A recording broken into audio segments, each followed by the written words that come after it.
The Prosecutors is brought to you by Progressive, where drivers who save by switching save over $700 on average. Quote now at Progressive.com. Progressive Casualty Insurance Company and Affiliates. National annual average insurance savings by new customers surveyed who saved with Progressive between June 2020 and May 2021. Potential savings will vary. Hello, everyone. This is Mike. And this is Gibby. And we're the hosts of the True Crime All the Time Unsolved podcast. If you haven't already, we'd love to invite you to come check us out. Starting in January of 2017, we've amassed over 230 episodes of some of the most intriguing unsolved cases in true crime history. We cover some of the very big unsolved cases, but we also like to cover some of the lesser known cases, some that you may have never heard of. We dive into the details. We talk about the victims, their life, the circumstances around their disappearance or murder, and we cover the potential suspects and persons of interest. We try to give you all the known facts you need to satisfy your amateur detective. We like to think that we don't take ourselves all that seriously, but we take true crime very seriously. You can listen to True Crime All the Time Unsolved now on Podcast One, Apple Podcasts, or wherever you get your podcasts. You know you want to.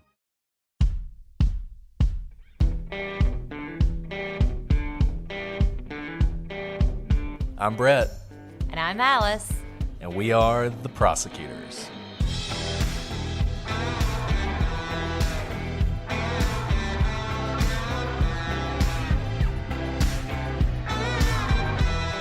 Today on the Prosecutors, we look at the hard evidence in the Casey Anthony case.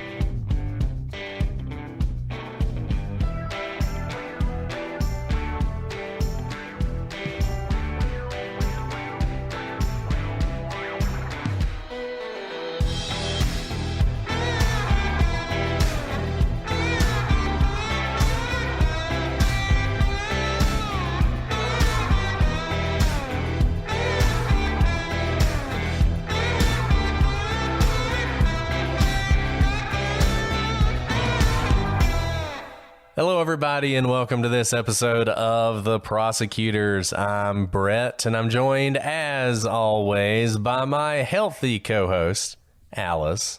Hey, Brett. I'm sorry you're still feeling sick, but I'm not going to rub in that I'm not sick yet. I'd like to think that I've tried everything I can to join you in your sickness because I think I spent more hours with you sick than not, and I haven't gotten sick yet, so thank goodness. I think this is just a deficiency in me, I've decided.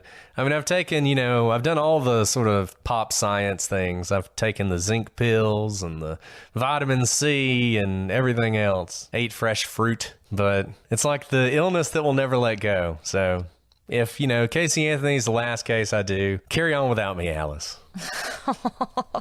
I'm never doing this podcast without you. I can't handle it without you. Yes, we're a team. We're a team. Indeed, we are. If the team's ever broken, we'll just have to stop. That'll just be it. So hopefully that doesn't happen anytime soon. I will do my best to recover from what seems like an eternal illness, but I'm pushing through with your help. And we're back to talk about Casey Anthony. We talked a lot last time about the psychology of this case and the psychology of Casey Anthony. And it's really one of the most fascinating things about this case.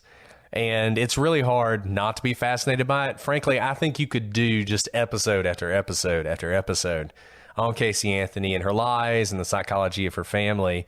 But today we wanted to move on and talk about the hard evidence. Before we do that, though, I do want to say one more thing about Casey Anthony's psychology, because there's one more story that I wanted to say for this episode so that you can sort of remember this as we talk about the hard evidence and how does it color what we see in the forensics of this case. And that takes us to around July 4th. Around that time, Casey's boyfriend, Tony Lazzaro, had gone back to New York. New York was where he was from.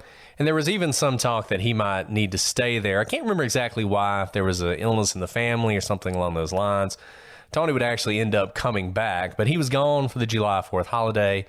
Casey went out of town with some of her friends. She actually met another guy that she was texting back and forth with.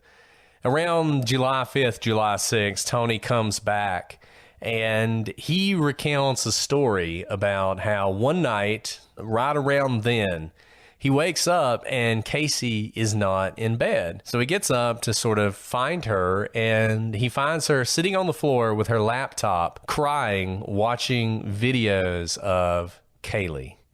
And it's one of those things, what exactly is going through her mind at that point? This is about 3 weeks after Kaylee has gone missing. I also wonder what was going through his mind at this time. This is something that wasn't really investigated, but why did no one around Casey ever question the fact that suddenly Kaylee's just gone? But in any event, she is watching these videos, obviously upset. What does that mean? And what does it tell us about what happened to Kaylee, and how does it maybe color some of the evidence we're going to look at now, starting with maybe the most important evidence, the evidence from Casey's own trunk?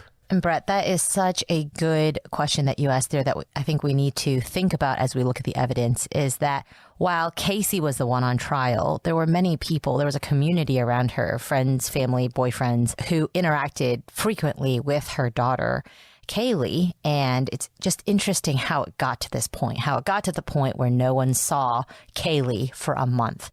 And now we've already seen, we've already started releasing Casey Anthony episodes. So we've seen a lot of you kind of say things along the lines, she was acquitted because the prosecution overcharged, or, somehow there wasn't enough evidence. The only way to really be able to analyze whether those things are true is to look at the actual evidence. We've talked a lot about the psychology. We talked a lot about behaviors, but what is the hard evidence that we can look to that is not subjective? Well, let's talk about Casey's car, and specifically the trunk. The smell of decomposition was so strong that when the police parked the car in a 2-bay garage, the smell filled the entire garage. A police cadaver dog alerted on the trunk. When the police opened it, they noticed a couple of things. One, it has clearly been vacuumed out. And second, there is a stain in the trunk about the size of a small body. The police removed some of the lining of the trunk to test it, and they also noticed hairs that they believe are Kaylee's. These hairs have what is called post-mortem banding, which indicates that they are from after Kaylee died. Now, the police attempt to do vapor analysis on the lining of the trunk that they removed. This is done based on the theory that a decomposing body leaves certain chemical traces in the air and surface where it is present. By testing the gases that are produced when the lining was placed in a sealed container, the vapor analysis revealed the presence of decomposition gases. Dr. Arpad Vas testified that in addition to decomposition gases, there was the presence of chloroform at high levels. This supported the web searches regarding how to produce chloroform. If chloroform was present, it supported a premeditation theory because it's not something that is just readily available to Casey. Yeah, chloroform's not one of those things you just kind of keep around the house, generally speaking. And we talked about these web searches earlier. And, probably not the kind of web search you typically see. Web searches about chloroform. I don't know that I've ever searched for chloroform or how to make chloroform. But if you look at the history of the family computer, you're going to see that. Now, we're going to talk in a minute about a possible explanation for that. We'll see how much of that you believe. But here's the thing. This sounds really great, right? I mean, this sounds really powerful. You've got the trunk, and you've got these decomposition gases, and you've got this chloroform, and you have this Dr. Vass who's testifying about all this stuff. And it sounds powerful, but it's going to be interesting to watch how the defense starts to bring some of this down. Now, I want to talk a little bit about this post-mortem banding. So this is something that apparently only happens when hair is still attached to the head while decomposition is ongoing. So, for instance, if this hair had fallen off of Kaylee while she was still alive, it would not have this banding. It would not band on its own. She would need to be dead, and then the banding would occur. It's not something I know a lot about, but there was testimony about it at the trial. And Look, it's important whether or not Kaylee's body was in the trunk of that car. This is Casey's car. And if it was in the trunk of the car, that is going to be a problem for some of the defense theories that we're going to talk about later. So everything sounds great, right? Sounds like we have a strong basis here for some real scientific evidence that Kaylee's body was in that car. But this is where we start to see the defense. And we're going to talk about how this was a very good defense. And the defense did a really good job of both bringing down some of the prosecution's arguments while also bringing enough confusion into the case to allow the jury to acquit in the end. And look, it is certainly possible that the chemicals weren't actually related to chloroform. This is something that was brought out in cross-examination. They are also consistent with many standard cleaning products. This is a problem because the main ingredient in homemade chloroform is bleach. So if you were going to make chloroform, you're going to use bleach. So when you talk about finding markers of chloroform, you might just be finding bleach. Now, this is sort of a double-edged sword for the defense, right? Because the trunk has been vacuumed. There's some evidence of cleaning. It probably was cleaned with bleach. Why did that happen? Probably because there was a dead body in there. That's probably the reason that bleach was present. But the defense, they're not really worried about that so much as to say, look, this guy's up here on the stand, this very important witness that the prosecution's called for. They're saying he's an expert. He's telling you there's chloroform in there. Well, guess what, ladies and gentlemen? Maybe she just bought bleach and, put it in the trunk of her car while she took it to her house. And that's what he's saying. And if you can't trust him on that, then can you really trust him on all this other stuff? And then the defense is going to be able to point to some testimony by Cindy. We're going to talk about that in a second, when they're talking about the searches, where Cindy provides a reason for this chloroform search that might be unrelated to the death. So you've got this sort of dual attack. Isn't it much more likely this is just bleach than chloroform on the one hand? And, oh, by the way, the only reason they even think there's chloroform is because of this search. Well, we have an explanation for that. Listen to Cindy's testimony. So, I don't know. I mean, honestly, I just got to tell you, I don't think there was chloroform involved in this case. I think chloroform is way too complicated. I can't imagine Casey Anthony actually making chloroform. Yes, the theory is that she uses the chloroform to knock her out and then either kills her, or the intention was to knock her out so she could go party, and she uses too much and she dies. Okay, maybe. I think it's much more likely she just used bleach to clean that trunk. And this chloroform thing is just a red herring. She may have searched for chloroform on the computer, and knowing Casey probably was like, man, this is way too complicated. I'm not going to bother myself with this. I just don't imagine Casey in the kitchen like some sort of mad scientist making chloroform. Yeah, especially because we know that the car has been vacuumed as well, and the trunk has been vacuumed. So it kind of goes hand in hand, the cleaning with the bleach with the vacuuming. And if she had just wanted to use chloroform to, not necessarily kill Kaylee, but rather, like you said, drug her enough to be able to have her, sleep so that Casey could go party. The problem with that is her daughter probably would wake up and remember something about that and be able to say something at some point. And I would think she doesn't want to risk something like that. So it seems that chloroform is kind of so, it requires so much effort. And she does not seem like she'd be someone who'd do that sort of effort and pre-planning in order to do it. And, if anything, though, it gives the jury an out for the gases that these doctors and the forensic analysts found, which begins to kind of sow that reasonable doubt. And, just walk through how this probably went down. Kaylee dies. We'll get to how she dies later. Maybe she was murdered. Maybe it was an accident. At some point, Casey decides she's got to get rid of the body for whatever reason. And at some point, the body ends up in the trunk.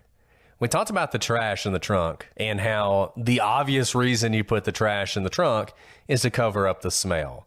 I think the way this probably went was Kaylee's in the trunk. She's in the trunk for several days. Decomposition begins. It begins to smell. People start to comment on it. People who ride with Casey are like, man, what in the world is wrong with your car? And she says, oh, I think my dad ran over an animal. I think there's an animal stuck in the undercarriage. I mean, that's what she tells people. It's what she tells her friends. So at some point, I think she thinks, man, I got to get rid of this smell.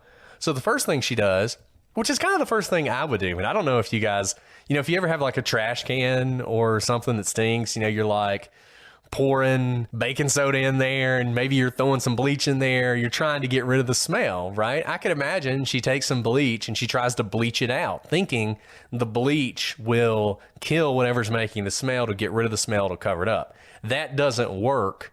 So then she goes to the garbage. That's sort of how I imagine her going. The initial vacuum is to get rid of any evidence. The bleach is to get rid of the smell. It doesn't work. And so she puts the garbage in the trunk. So there's a plausible reason for the smell other than there's been a dead body there. I think that's the most likely thing. And then you have Vass, who comes along and he's like, oh, chloroform, right? And that unfortunately seems like kind of I don't know, to me, it seems like a crazy thing. Making your own chloroform just seems like a stretch, but that's what he's saying happens. In the defense, they grab onto this. They don't only attack him for that and noting that, this could just be bleach. They go right after his science as well. So the vapor analysis that we're talking about here, it had never been used in court before. So it wasn't used in any crime lab in the United States. It was a totally new science, to the extent it was a science at all. Vass has a PhD in anthropology, not chemistry, and this science requires a chemistry analysis. So the defense really goes after him for this. Initially, they try and keep it out altogether. They basically make an argument under Daubert and a few other cases that this is not established science and it should not be allowed. This is a pretrial argument. It's something that's done outside the presence of the jury. And the prosecution has to put on evidence that even though it's never been used before, fingerprints were used for the first time in a trial at some point. DNA was used for the first time in a trial at some point. So you just have to build that it's reliable, that it's science-based, that it's replicable, that it's not complete quackery, right? In order to get it in. And they were able to get past that hurdle. And actually, I think it ended up hurting them because the defense just hammered this whole, so you have a jar full of air and you're testing the jar full of air and that's your science. And it's like you somehow magically determined there's quote unquote decomposition gases and that's your thing. And it actually kind of turned into a circus. And Vass himself took a huge hit in his career as a result of this trial. It kind of blew up on him. And honestly, he's not really bathed himself in glory since then. He actually now works at the Tennessee Body Farm, and he teaches his students, law enforcement officers from around the country, how to use dowsing rods to find bodies. Now, Alice, do you know what a dowsing rod is? Not an idea. Okay, so a dowsing rod, it can be one of two things. It's either a Y-shaped stick or it's two L-shaped pieces of metal that you hold in each hand. And you sort of walk around, and when the sticks cross, that means whatever you're looking for is there. In this case, a body. Sometimes people douse for water. Is it science-based? Sometimes we call it witching for water. Like, what makes the sticks cross? Witching for bodies. So the fact that it's called witching is probably a bad sign. I mean, look, I'm not the kind of person who would say that there is no way this works. It is not science. What makes the sticks cross is probably some psychosomatic reaction, right? And Voss has this whole theory about how it works and the energy from the bodies connecting to the dowsing rods. And the fact that people are actually being trained in how to do this, and it has been used in trials. This dowsing thing has now been used in trials where they have found bodies, quote unquote, using it. And I mean, I don't know. That's his thing, though. That's one of the things he does. He also has something that has sort of derisively been called a fingernail gun that he claims can find a missing body using the DNA of the missing person, say from their fingernails. So you put the fingernails in the gun and it like heats it up and somehow it locates the body, even if it's like hundreds of miles away. Like he gets up in a helicopter with this fingernail gun and sort of like points it at the ground to find these bodies. So anyways, so this guy, kind of crazy. Maybe not somebody you want to rely on in a trial. And this was really bad for the prosecution. We talked about this before. Sometimes it's not the evidence and it's not what you're saying to the jury, it's how you're saying it. And Voss came off so badly that the jury would later say that he was a huge weakness for the government, and that this expert testimony they're hearing that fell so flat seriously hurt their case. You guys have asked us before, how do juries make a determination when you have two experts, one who's saying one thing and one who's saying another? Well, this is one way. Cross-examination of an expert can be really, really powerful. If the government's own expert is flailing on the stand, that can really put some doubt in the jury. And I think it's kind of crazy because there was good, ordinary evidence that this body was in the trunk. There was a smell that multiple people had smelled. There was the hair with the banding. There was the presence of flies. We can talk about all this stuff. Dogs. I mean, there's all sorts of ordinary science. But then you had Vass come in with his decomposition gases, and I think the jury forgot all that stuff and they focused entirely on him. Yeah, Brett, that's such an interesting thing you say, because sometimes when you are getting ready for a case, especially for trial, you can get tunnel vision as the attorneys, and you're kind of looking at all the evidence. You have so many avenues you're pursuing at the same time, from the practical, how do you get your papers up to the podium without dropping them, to how you organize your notes, to the larger strategy. And you have to have a full view of every witness you are putting on the stand, experts definitely included. So it's not enough when you get an expert report saying what you wanted to say, right? What likely happened in terms of the sequence of events is they needed an expert to talk about what was found in the trunk. They may have shopped around. Someone may have recommended Voss, but Voss's report probably came back, whether it was a written report or an oral report where he says, look, I've done this vapor analysis. It is new, but here are all the reasons you should trust me. And by the way, what I found through this vapor analysis 100% confirms what you think happened, which is that Kaylee's body was decomposing in Casey's trunk. And instead of maybe looking at his entire body of work, his other testimonies, they may have just kind of lashed on like, this is perfect. This is exactly what we were looking for. And they may not have questioned what Voss actually had said elsewhere. So when we are looking at our witnesses, we go on like court dockets and type in the expert's name and try to read every transcript of every time that they have testified to see how they came off on direct, on cross-examination, if they've ever had a Daubert finding against them, if another court has said that they're not an expert in that area. We try to read and talk to any other attorneys who have used that expert, their experience with them, their expertise. We try to Google them. People write things on Google all the time now about everyone, including doctors and experts and PhDs, and try to kind of pick apart and do what the defense is doing for your expert as the prosecution before we even decide to put this person on the stand or decide to hire them. And that's all relevant here, because if you make a misstep, like I think the prosecution did with Voss's expert testimony, it turns into a complete sideshow that distracts from the main purpose that you are there. Yeah, in a lot of ways, this is a prosecutor's nightmare. You're going to have this great case and all this evidence, and you're laying it out, and then one thing happens, and that's the thing everybody remembers, and that's the thing the jury latches onto. Because remember, I mean, if the jury has reasonable doubt, you lose.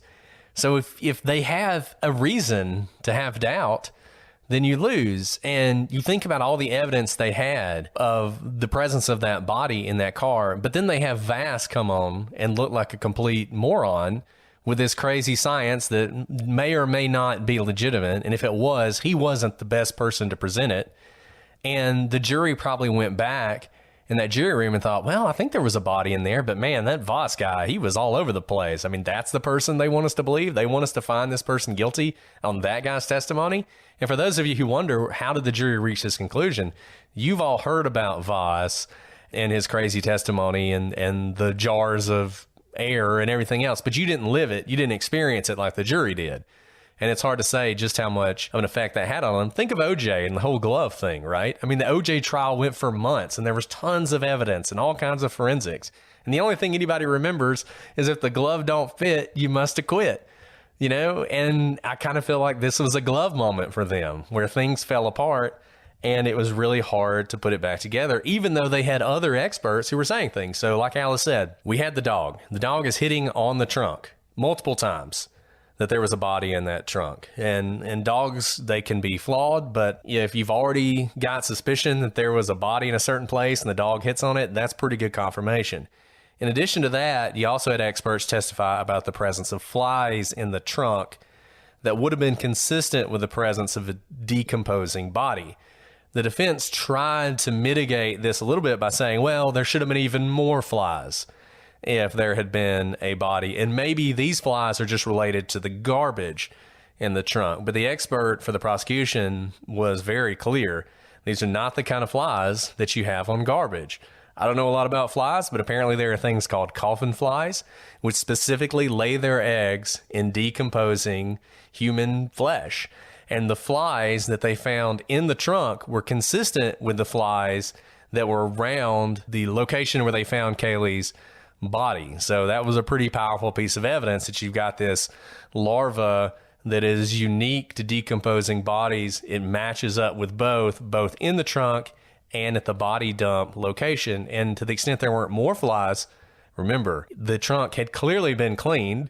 And honestly, if the prosecution had just gone with the bleach and not the chloroform, they could have used the bleach as an example of how the trunk has clearly been cleaned. But they're down the chloroform, they're down the Arpod Vast thing on that. But nevertheless, coffin flies, pretty powerful, particularly when you stick that with the dog. And then you have this whole weird confrontation over the gas cans. We talked about this when we went through the timeline, that Casey had stolen some gas cans. She brings them back. George confronts her. George is like, where is Kaylee? And they're screaming at each other. And George makes a move to get his gas cans, and Casey will not let him near the car. Instead, she goes, runs back to the trunk, grabs the gas cans out of the trunk, and throws them at him. Now, obviously, if there were a body in the back, that would be significant.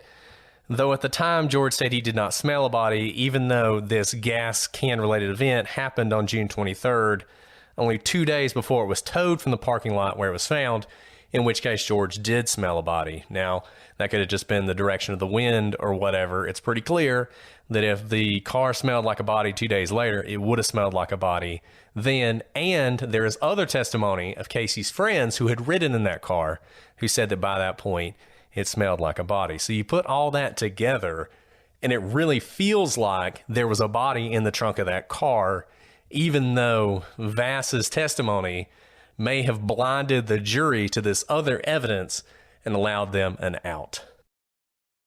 The Prosecutors is brought to you by Progressive Insurance. Most of you listening right now are probably multitasking. Yep, while you're listening to me talk, you're probably also driving, cleaning, exercising, or maybe even grocery shopping. But if you're not in some kind of moving vehicle, there's something else you can be doing right now. Getting an auto quote from Progressive Insurance. It's easy and can save you money by doing it right from your phone. Drivers who save by switching to Progressive save over $700 on average, and auto customers qualify for an average of 7 discounts. Discounts for having multiple vehicles on your policy, being a homeowner, and more. So just like your favorite podcast, Progressive will be with you 24/7, 365 days a year, so you're protected no matter what. Multitask right now. Quote your car insurance at Progressive.com to join the over 27 million drivers who trust Progressive. Progressive Casualty Insurance Company and affiliates. National annual average insurance savings by new customers surveyed who save with Progressive between June 2020 and May 2021. Potential savings will vary. Discounts not available in all states and situations. Guys, as you know, I've been sick, and one of the few things that's been able to give me any relief is Tivic Clear Up. If you've got sinus pain, congestion, heaviness in the face and eyes, headaches, runny nose, or watery eyes, over-the-counter and prescription drugs with side effects and messy sprays are a hard way to live for many people suffering from these conditions.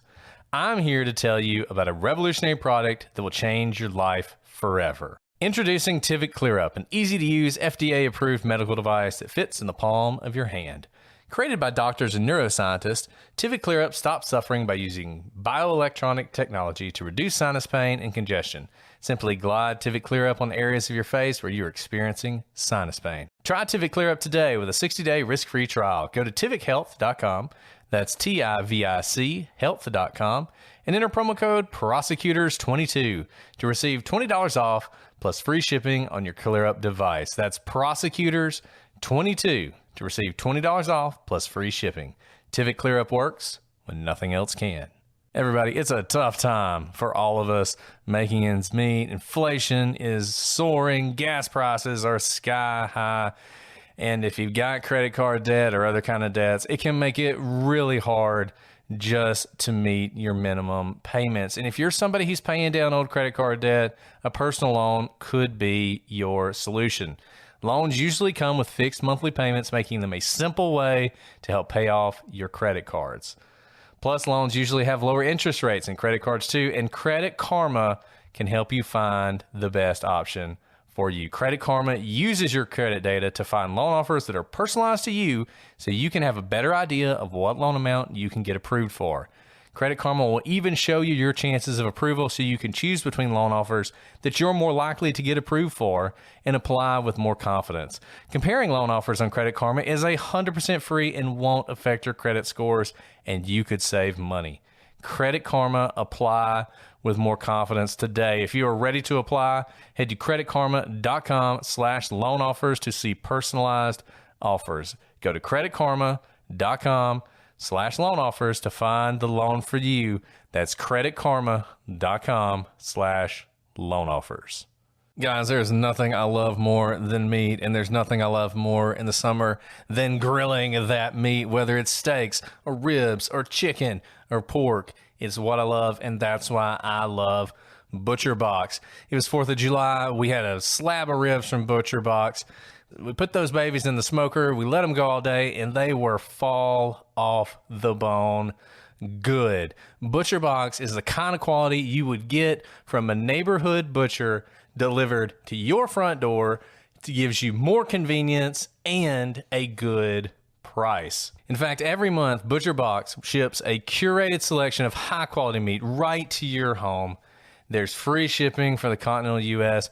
There is no reason not to do this. And this is delicious, 100% grass-fed beef, free-range organic chicken, pork-raised crate-free, and wild-caught seafood. We are talking less than $6 per meal on average. That can make a huge difference in your life, especially right now when prices seem like they are only going up. So get summer sizzling started with this special Butcher Box deal for our listeners. Free bacon for life, which is basically the greatest deal in the history of mankind, of your membership plus $10 off. That's free bacon for life of your membership plus $10 off. Sign up today at butcherbox.com/prosecute and use code prosecute to get 1 pack of free bacon in every box for the life of your membership plus $10 off your first order. It is a deal you cannot beat, and you need to get it now. That's butcherbox.com/prosecute and use code prosecute to claim this deal. When you kind of remove the sideshow, there is so much evidence that goes in favor of the prosecution's theory that Kaylee, after she'd been dead, was in that trunk.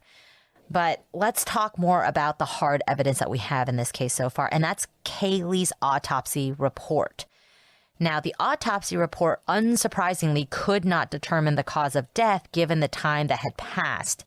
But it did have some interesting findings. The body was in 2 plastic bags and a canvas bag.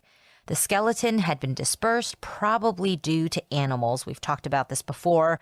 Foragers, they kind of drag, especially the smaller bones, and it causes them to scatter over time. And we know that Kaylee's body had been out there for months in the elements, even though it was in the canvas bag and 2 plastic bags.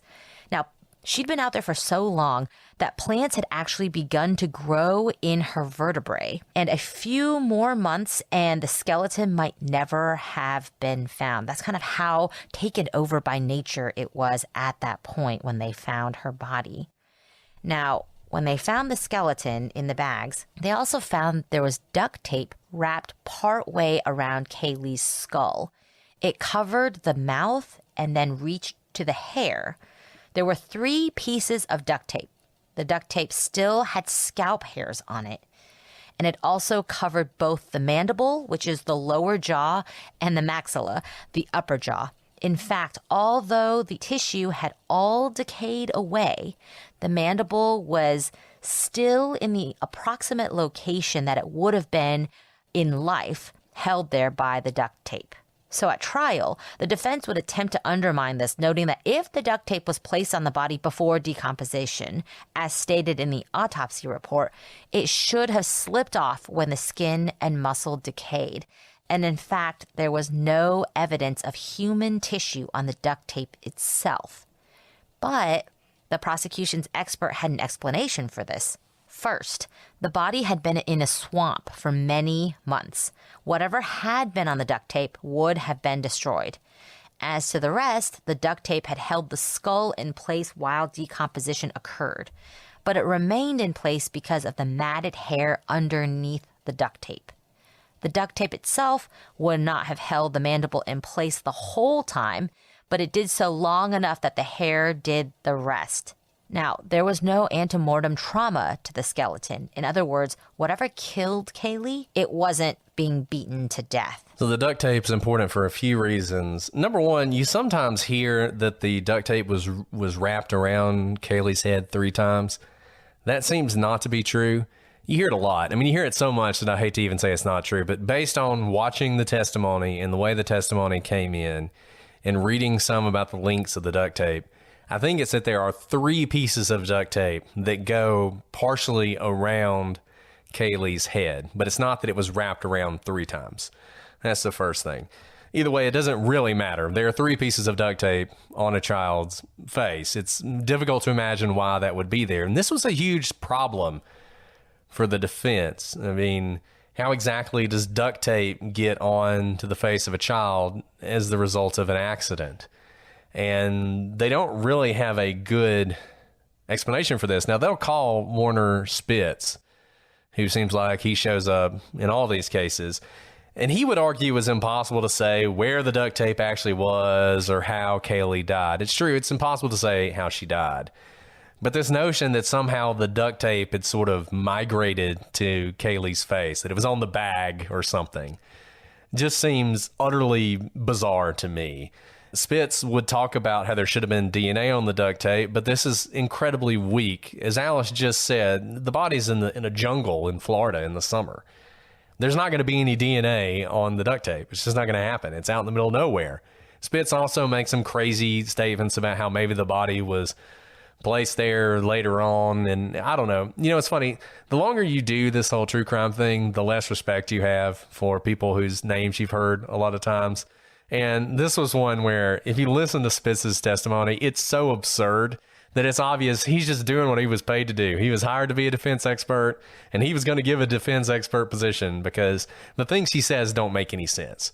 But nevertheless, he is famous, he is an expert, and he did give the jury another read to hang on to. But for me, the duct tape is incredibly important. I don't understand how the duct tape is at all consistent with this being an accident. It's just impossible. And the fact that you had animal predation, you had animals scattering the bones, but the jawbone is still there, exactly where it should have been in life. And it's like held in place by that matted hair, which clearly is matted because there's duct tape wrapped around it.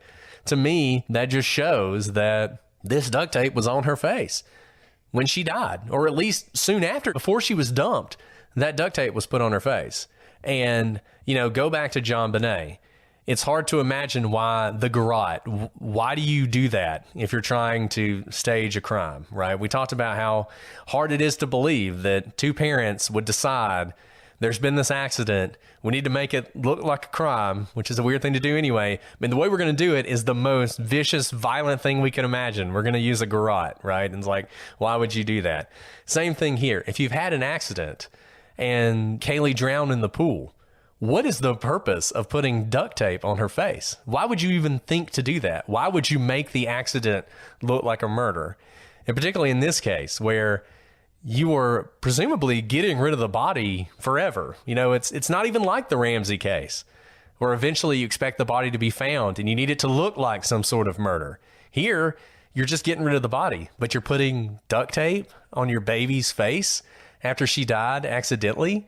You would not do that. There is no circumstance in which you would do that. Yeah, Brett. I mean, it seems pretty clear this duct tape wasn't an afterthought as part of the body dumping process, because the fact that she was in 3 bags, canvas bag, 2 black bags, The hope was that she would never be found. And in fact, the experts are saying if they had been delayed a few more months, her body never may have been found, because essentially the plant life would have grown all through her skeleton, and it would have been just about impossible to see or find her bones. And then they would have been scattered even further once the plant matter kind of pushed through the rest of her bones.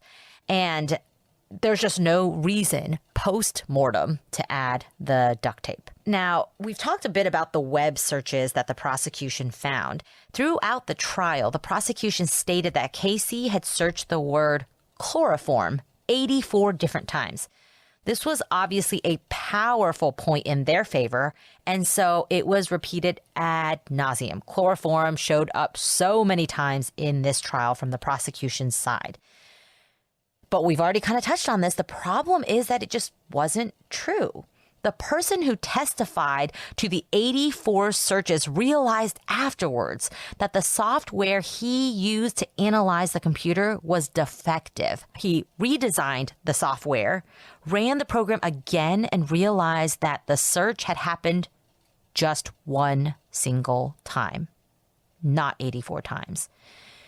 Now, this guy who had testified in court that chloroform was searched by Casey Anthony 84 times was absolutely distraught. He called the lead detective to let him know about the error on June 25th. The prosecution never corrected the record and did not alert the defense of this newfound information as they were required to do. They would later say that they had prepared a correction while the jury was deliberating, but the verdict came back so quickly they did not have a chance to file it. Now, I don't know what it means by they have to file something. When you find new information that could be exonerating, especially if it goes directly against testimony the jury has already heard, you don't care about what form that correction takes. You pick up the phone, you run and shout out to the defense as soon as you can this new information that is directly in contradiction to what has been said under oath in front of the jury.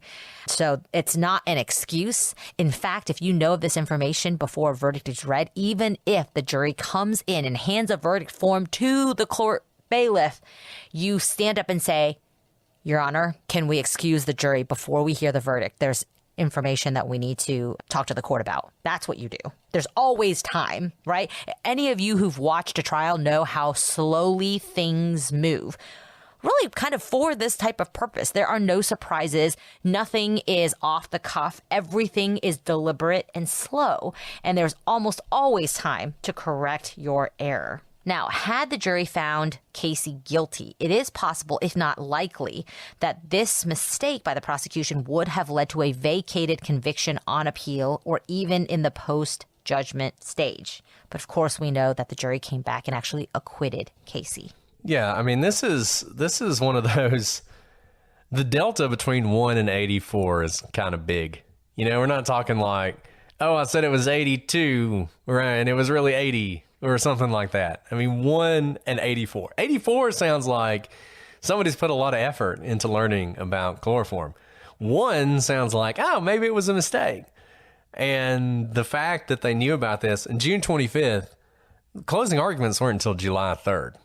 So there was a lot of time that passed there. And you may be saying, well, the detective knew, but the prosecution didn't. For the purposes of this, it's one team.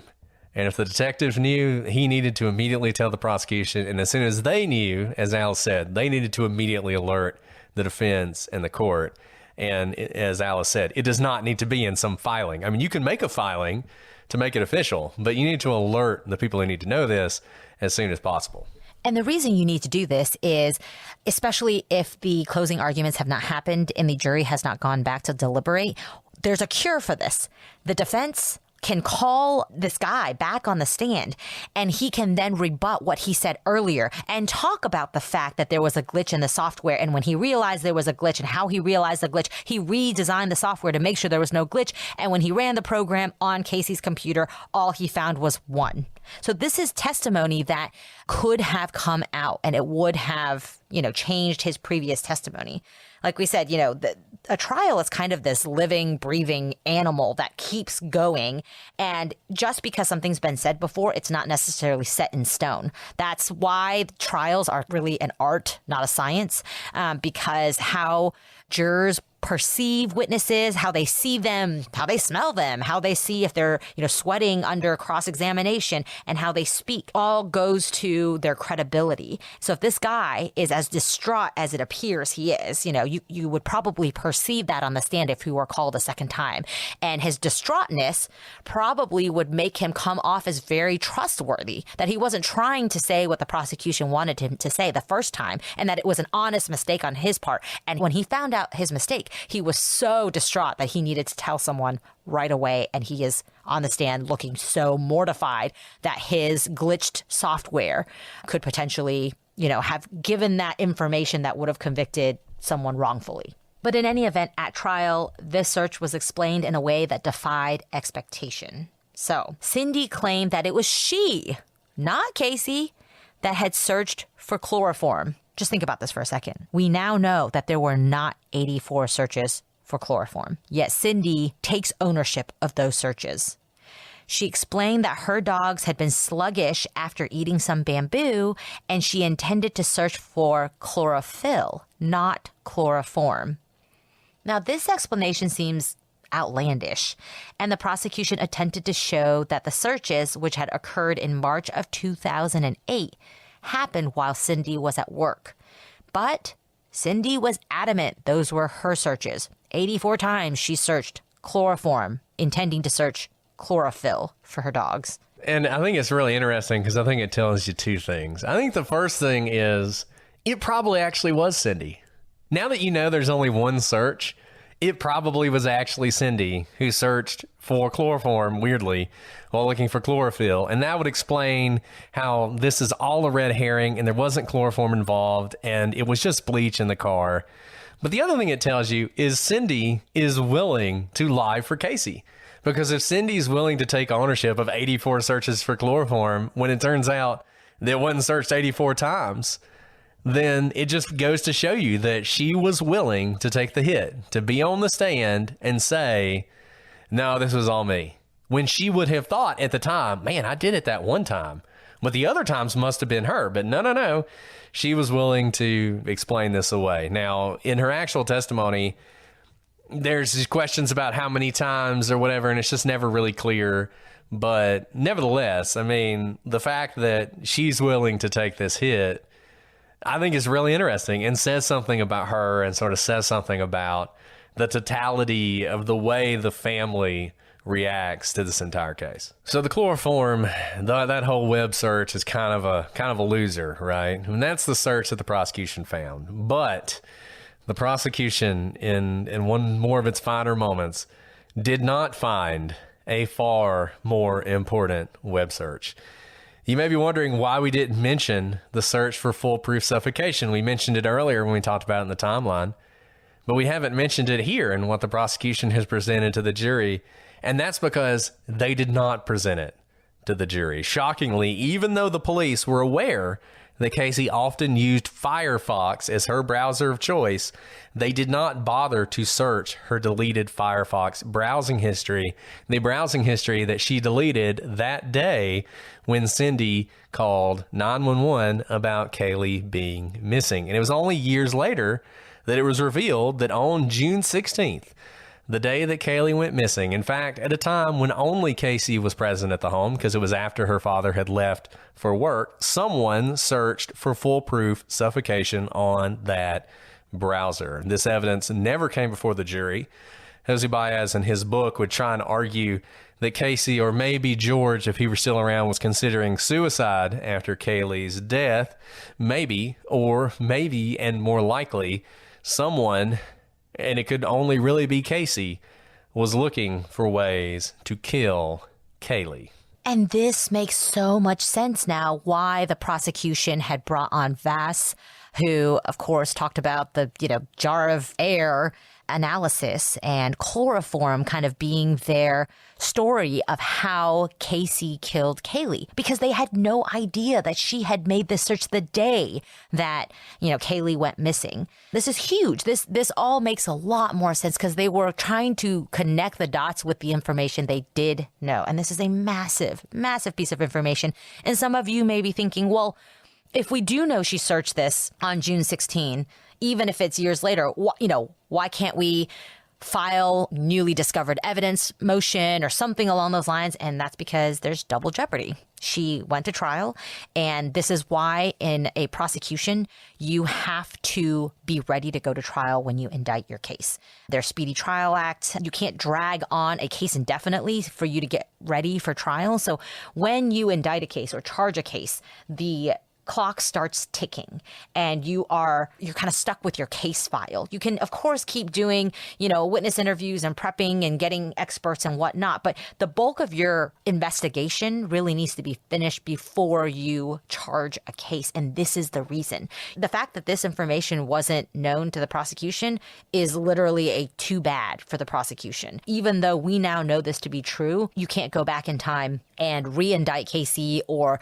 try to open back up the jury somehow for deliberation and say, wait, we left out some really important information we think you should know about. You can't do that because the Constitution guarantees that you can only be tried once. So now, this is the brilliance of the defense. So what do you do with that if you are a defense? Because this is a lot of really damning evidence that we've said so far that points fingers to Casey having murdered her child. Now, faced with a dead child and a mother who had not reported her missing for a month, the case seemed like a slam dunk. How could Casey not be guilty of murder? But then the defense came up with a theory that somehow managed to take Casey Anthony's lies, the dumping of the body, and her behavior, and turn it into a theory that gave the jury a possible out. Remember, as the defense, you're trying to create enough reasonable doubt for the jury to hang or to acquit your client. Now, kind of one of the most effective ways to do that, instead of just poking holes, is to give an alternate story with the same set of facts that the prosecution has presented to the jury to consider to convict. If you can weave another story, connect the dots in a different way, that gives an alternative outcome that the jury can kind of hang their hat on and say, well, if this is even possible, then is that reasonable doubt and therefore acquit? So the defense gave the jury a story that ended with Casey being not guilty of murdering her daughter. And a lot of you have been hoping that we're going to slam Jose Baez and talk about how terrible he is and how awful he is. And that ain't going to happen because he may be an awful person and he may be a scumbag. I don't know. I've never met him. But he was brilliant when he approached this case, because what a typical defense attorney would have done is they would have done a lot of what he did. They would have poked holes. They would have presented alternative theories. They would have shown how the science wasn't completely accurate. And then at the end, they would have said, look, we've poked holes. That Vast guy, you can't trust him. How can you know for certain that Casey is the one who did this? And maybe that would have worked. Maybe it wouldn't have. I don't think it would have. But what they did instead is they went with the classic, the best story wins approach. They gave the jury an actual story, an alternative story, and said to them, can you be sure that this story that we're going to tell you is not what happened? And if you can't be sure that that story is not what happened, how can you convict? That's essentially what they said. And in a shocker, in the opening statement, the defense tells us exactly how Kaylee died. They didn't leave it a mystery.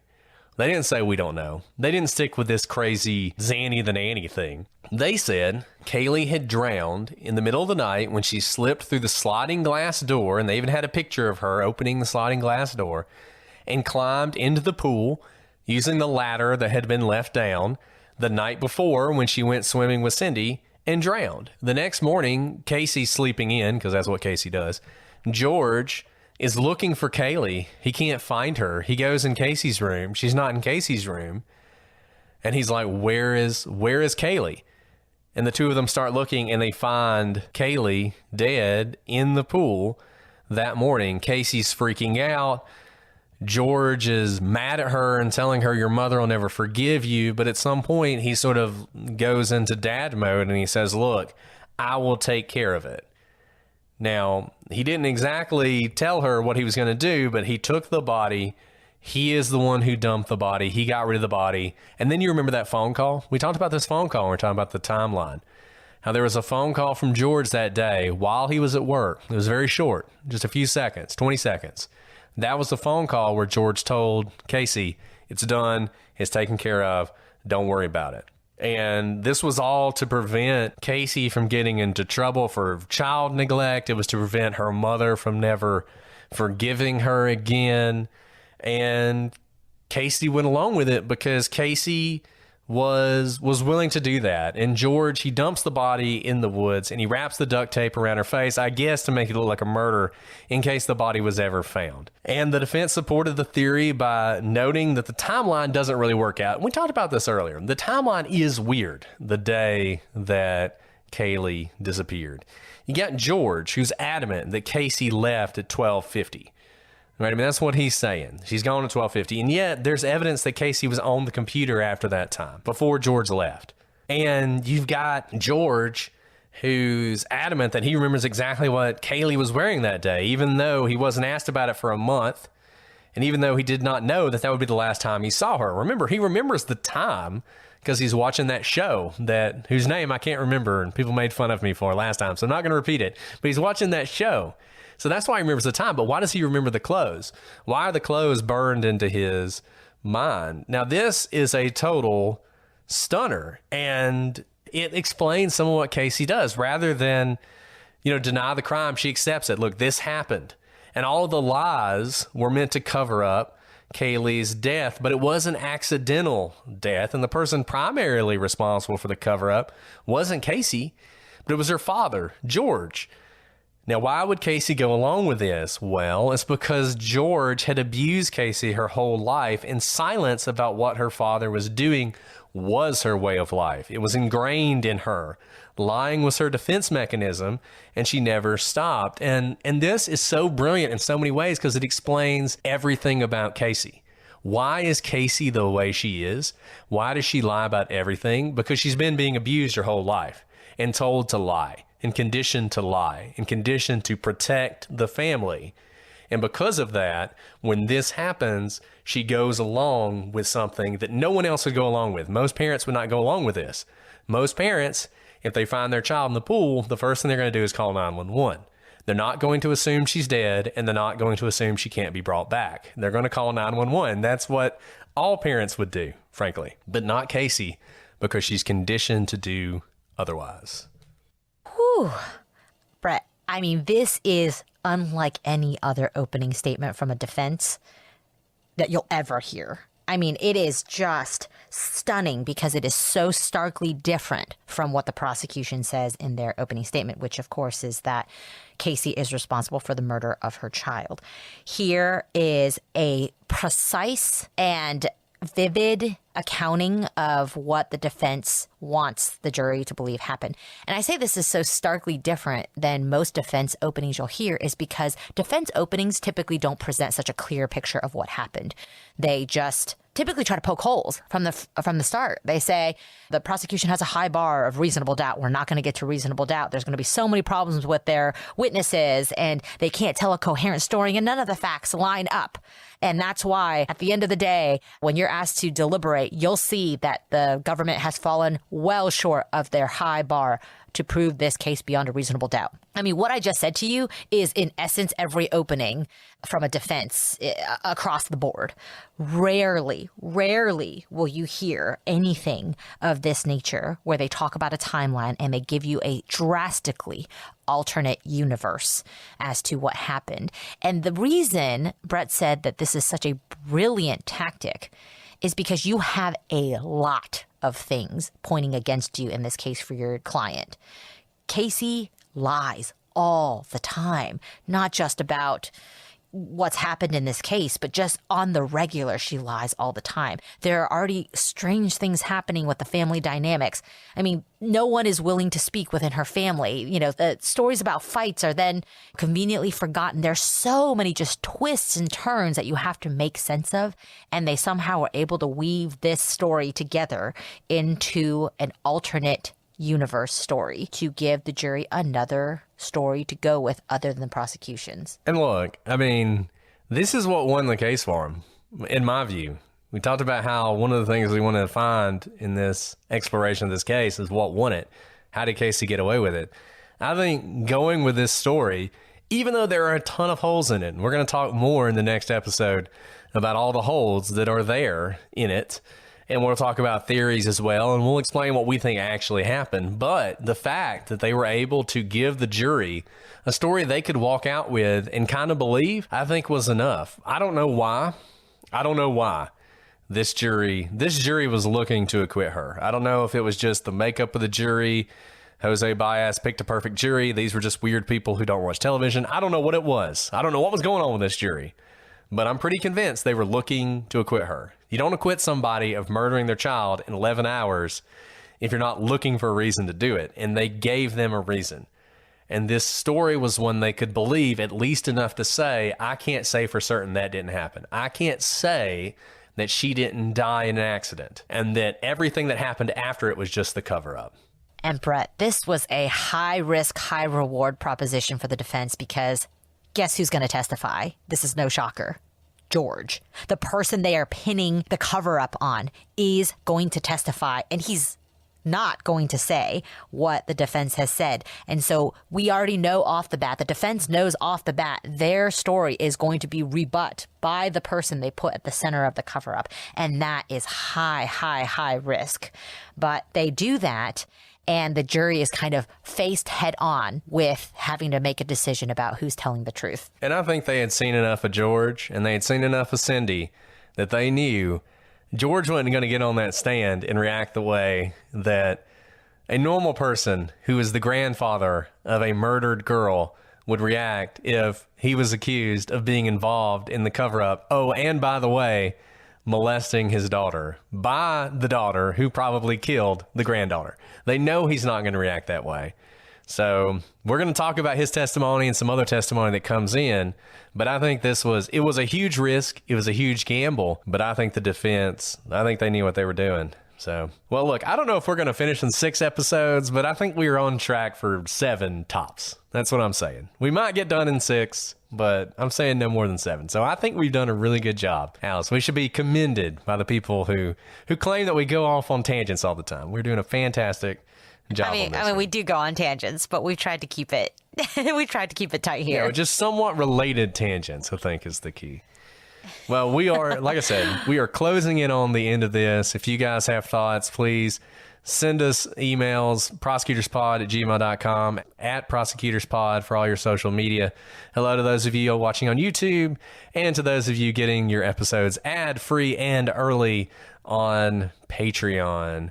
Well, Alice, is there anything else you want to add before we sign off for this week? No, but this has been invigorating talking about the actual evidence because I've been waiting to get to this part because it's only now when we're talking about the evidence that we can actually analyze and see whether the jury got it right or wrong. So there's still more to come, but there was a lot today. So come back for additional evidence that came out in court so we can talk about what actually happened in that jury room. That's right, Alice. And it has been invigorating. Hopefully I will make it to next week.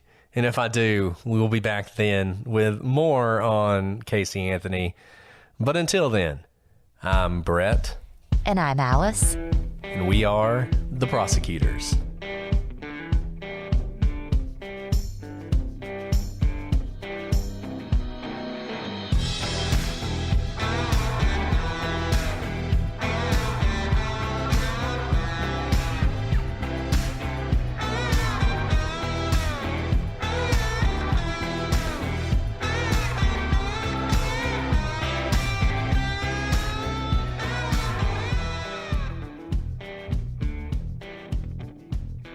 Sorry, I keep talking. I need words for you. Where are your words? How about healthy? healthy. I like that. I'm going with that. You convinced me. I'm sorry. Okay. It's okay. Just continue to twist the knife in my lung. Rub it in. Even more. Yeah. Okay. Here we go. You ready?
Can't do that because the Constitution guarantees that you can only be charged. You can only be charged, convicted, Charged, tried, convicted, tried. anything. It has to go to the end, right? Once.